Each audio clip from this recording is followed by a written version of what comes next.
About every 13 seconds in America, someone dies by suicide. Each tragic death leaves in its wake an untold number of family, friends, and coworkers who are devastated and struggling to cope. Today I'll be talking with people who attempted suicide or lost a treasured family member. They'll also be sharing how their personal tragedies have given birth to positive efforts helping others. Stay with us. Bridget Boiano and Joe, her husband of 35 years, live in Cincinnati, Ohio, and have 4 grown children. When her son Paul was 15, he began to struggle with depression. He eventually dropped out of college because of it and anxiety, ultimately being diagnosed as bipolar. He began a downward spiral of self-medicating with drugs and alcohol that led to losing his job and marriage. But after moving back in with his parents and seeking help, Paul began to turn his life around. He eventually became clean and found a good job, but his life of struggling with depression finally took its toll. What led Paul to end his life? We're never going to know why exactly, but I think struggling every day with depression is exhausting. A person that's bipolar needs a lifelong therapy plan. You know, we live in a society that we need instantaneous results on everything, so people that suffer from depression, like my son, they don't want to wait. They want an instantaneous result. And whenever he would be put on medication, he would say, "It's not working." And it'd be 2 days. You know, you got to wait.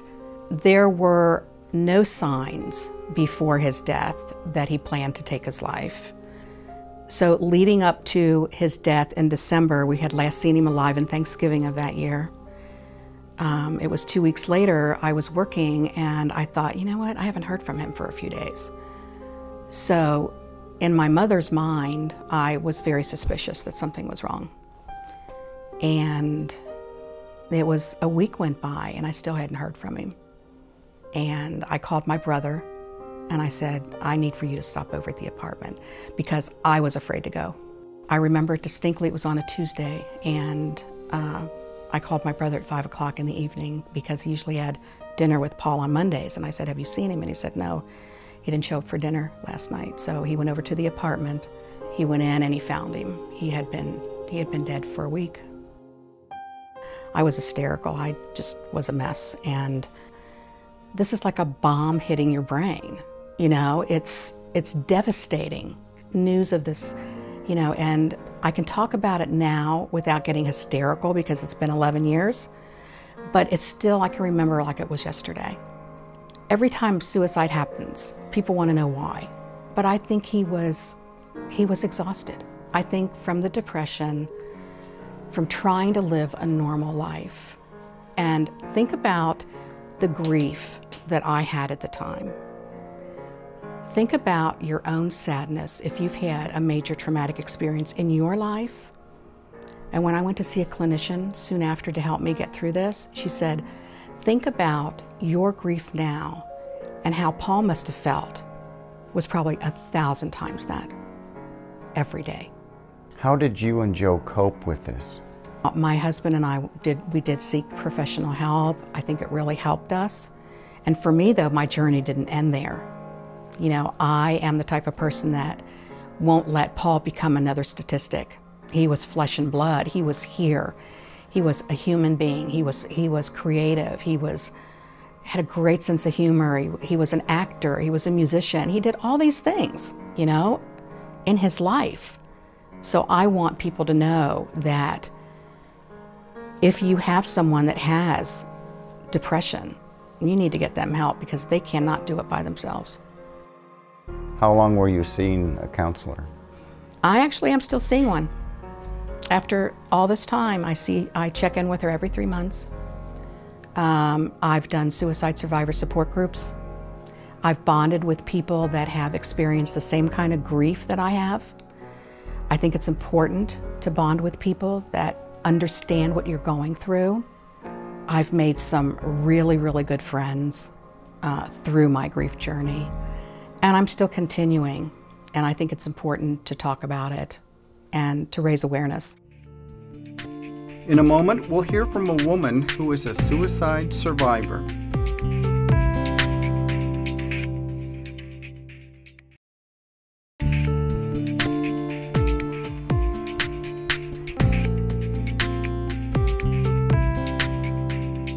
When Theresa Engel gave birth to her son in 2002, she was happily married and had a successful career as an assistant bank manager.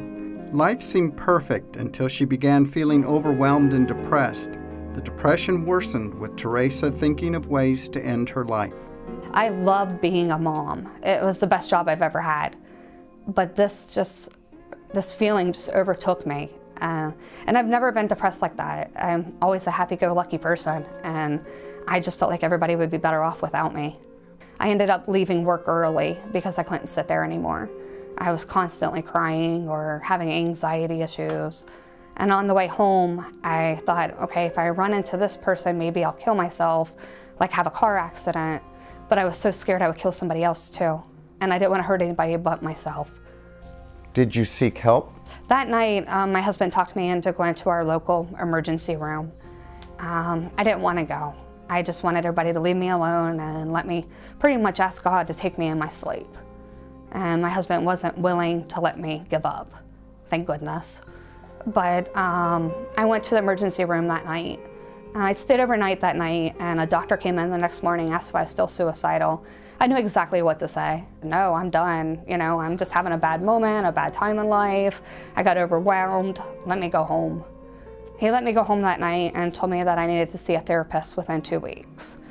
I didn't make it 2 weeks. I had my first suicide attempt and ended back up at the hospital.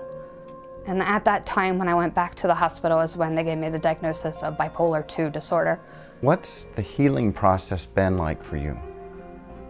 Support groups, therapists, meds, psychiatrists, spirituality, going to church, peer support, realizing that I'm not the only one out there. My friends that have been through something I've been through. While Theresa was seeking help, her youngest brother Danny was continuing his own struggle with depression.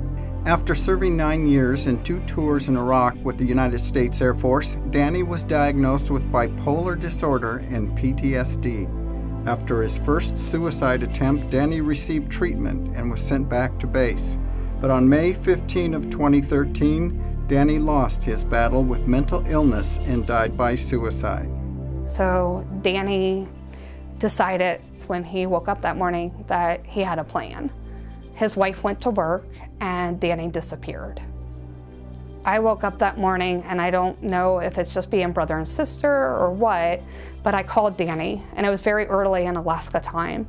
And usually I don't talk to him till 10 o'clock our time, but I woke up with this gut feeling something was wrong. And I couldn't get him to answer his home phone or cell. So I called his wife at work, and I said, you know, I can't get a hold of my brother. What was he doing when you left for work? Oh, he was just laying in bed like normal. He won't get out of bed, he won't take a shower, he won't go to work. He's just laying there being Danny. And I said, if something's wrong, I just got this gut feeling. And she said, well, I can go home at lunch and check on him, you know, if that would make you feel better, or have a neighbor go by. So his friend, which is a couple neighbors down the road, went by and his truck was gone. Right then we knew Danny has disappeared. His wife went home that night and there were signs that he left.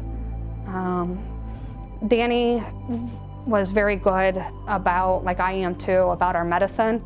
Our medicine's locked in a safe, and our spouse is the one who gets our medicine out for us every day. Danny broke into the safe and took all of his psych drugs with him when he disappeared. Danny drove 8 hours away and spent the night in a hotel, had his last meal at a restaurant close by, and took his life. What was your reaction to the final news? I was devastated. I was hurt. I was very angry. Danny came here to Ohio when he was in the Air Force in 2005, getting ready to go to Iraq because I had a critical suicide attempt. And Danny made me promise him that I would not die by suicide. Here, my brother took his life, and I made a promise and I've kept it. Do you still feel anger toward him? No. It lasted about 2 months, and then I finally realized that Danny was fighting demons and he couldn't handle it anymore. And he thought this was the best option for him. And having my own suicide attempts, I know how that feels. I know how it feels to feel worthless and hopeless. How has it been coping with Danny's death? I started going to a survivors of suicide support group, and that's been helpful. I also see a grief counselor, and that's been helpful.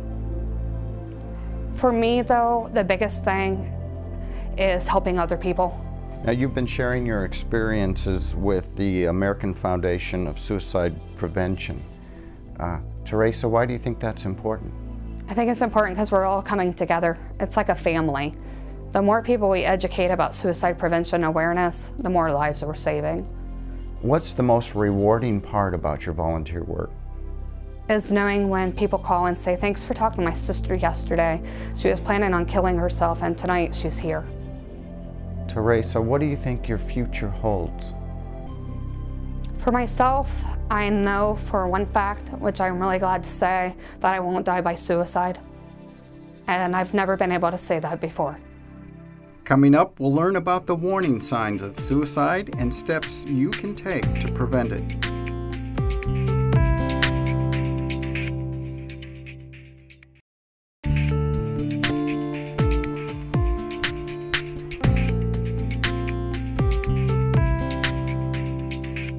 Michelle Bauer runs a 24-hour suicide hotline in Cincinnati, Ohio, and trains emergency personnel how to respond to someone who is suicidal.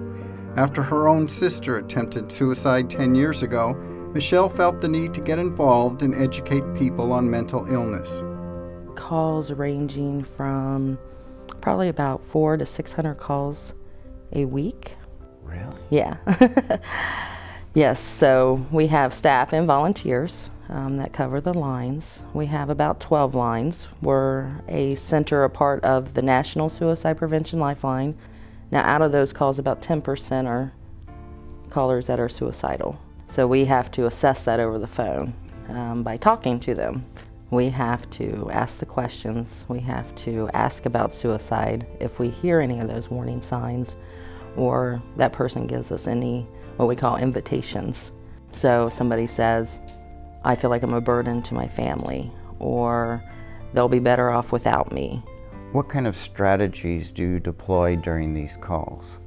If they're at imminent risk, we ask if they want to go to the hospital. We'll ask them, well, what other things can we do to keep you safe? To have them develop a plan with us to be able to keep them safe. Why do you think the need for suicide services is so great? Our last statistical records for our nation, the suicide rate is over 38,000 people who die per year by suicide. And that was from 2010. That number is probably much higher than that because a lot of times suicide goes unreported. Due to accidental deaths by a possible overdose. Do we really know if that's a suicide or did they accidentally overdose? A car accident. Was it a car accident or was it something that, they wanted to end their life with? In the United States, it's the 10th leading cause of death. So that's pretty significant for us still not to be talking about it. Yeah. And providing more research to it. What are the signs, the red flags of somebody who's contemplating suicide? Mental illness, depression, if anybody's been diagnosed, especially depression, bipolar, schizophrenia, PTSD, restlessness, not able to sleep, not eating or eating too much, giving away your possessions. What advice would you have for people who see these red flags? What should they do? Talk to that person. Ask them the question. Ask them about suicide. And if you can't ask the question, you can attend a training to learn how to ask the question, or you can call a hotline to help you ask the question. And a lot of times, even over the phone, you hear that audible Like, somebody finally asked me that question. I've been thinking about it, and I was afraid to tell anybody. If their answer is yes, we just need to sit and listen.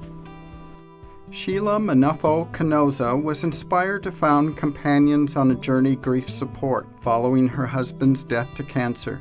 She knew how important it would be for her family to grieve and wanted to do it in a healthy manner. Companions on a Journey offers grief support for all ages and has programs specifically designed to cope with death by suicide. Having a network of support is key to coping with the death of a loved one. It might be hours after the death. It could be a month or 2 months after a death, or it could be 30 years after a death. But we meet a person where they are in their journey, and we provide ongoing support, meeting with them for as long as needed. And most of the time people are parts of our groups for a year to 2 years. We have some people that it's been 6 years. It's where they're at on their journey. Why is the need for suicide grief services so great? Because there's so much stigmatism that comes with suicide. And if we can help a child, a teen, an adult, a family to be able to see that it wasn't their fault that their loved one died by suicide, that it was an illness of the mind, just like an illness to cancer, diabetes, heart disease. You know, if we can categorize it so that they can see it truly is an illness, then it's much more manageable. We explore the whys, we explore the guilts. We create an atmosphere where there isn't the walls of stigmatism, where there is a place that they can say, this is how I feel, and they're not going to be judged. Why is the grief of suicide so different from normal run-of-the-mill grief? Because a person had a choice. They made a choice not to live. They made a choice to end their life. We don't know why. We may never know why. And that's a big question. And so families and people who have had a loved one die by suicide, they'll go back and try to reevaluate every moment, every second before that death to see what could I have done to have changed their mind. And sometimes we have these little windows that we can get in and be able to help someone through that moment. But in reality, it's that person's life. In today's society, there's a stigma associated with suicide. Most people won't talk about it and treat it with fear. But Theresa knows it's better to be upfront about the struggle and seek help for you and loved ones. The biggest thing that I heard when my brother passed was that my brother was selfish. And that really bothered me. For having my own suicide attempts, I was never selfish. I wasn't doing this just for me. Actually, I was doing it for my family. I thought my husband would be better off without me. What do you think the biggest misconception is about suicide? The selfishness. For me, it is. And that it's the easy way out. When I attempted suicide, I don't know for other people, but for myself, it was a struggle to do it. Communication is key, education is key. The more we talk about it, the more we understand it, the more we know the symptoms, the more we can help people. You know, a lot of people say, well, if a person's going to take their life, they're going to do it anyway. It's not true. If they're suffering and somebody steps in to help them, they'll be helped. When we return, my guests offer advice for helping a loved one who may be contemplating suicide.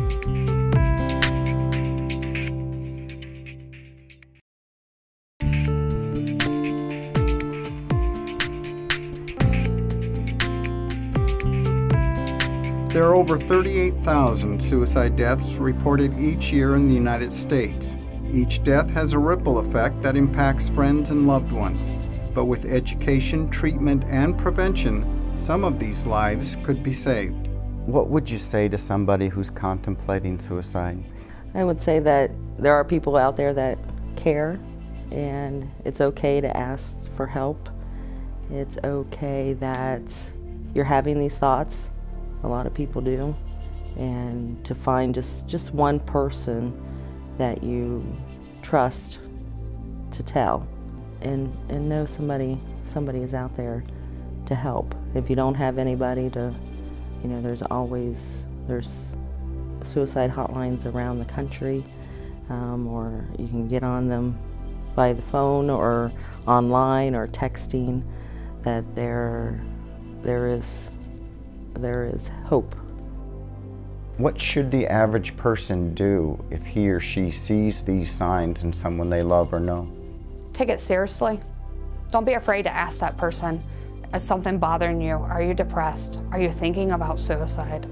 Asking a question to somebody if they're thinking about suicide usually starts a conversation, and then you can get the person help. I wish somebody would have asked me if I was suicidal, because I could have told them yes, and maybe I would have got help sooner. What do you think people can learn from your story? That there is hope, and that it can happen to anybody. For me, I made a promise to my brother, and I plan on sticking to it. My goal today was to show you up close and personal the human tragedy of suicide. And hopefully we've also equipped you to identify the warning signs and how to act to stop it. And now you also know the many resources to help those in the wake of suicide or attempted suicide. Human life is precious, and together we can work to protect it. Thanks for watching. This week our message is that all life is precious, so I'm offering this Life is Precious necklace to remind you that life should never be taken for granted and we should work to protect it. Simply visit our website at facinglife.tv and request yours. It's my free gift to you while quantities last. While there, find out how you can get a copy of today's episode on DVD or Blu-ray to share with others. And check out the special resources available regarding today's episode.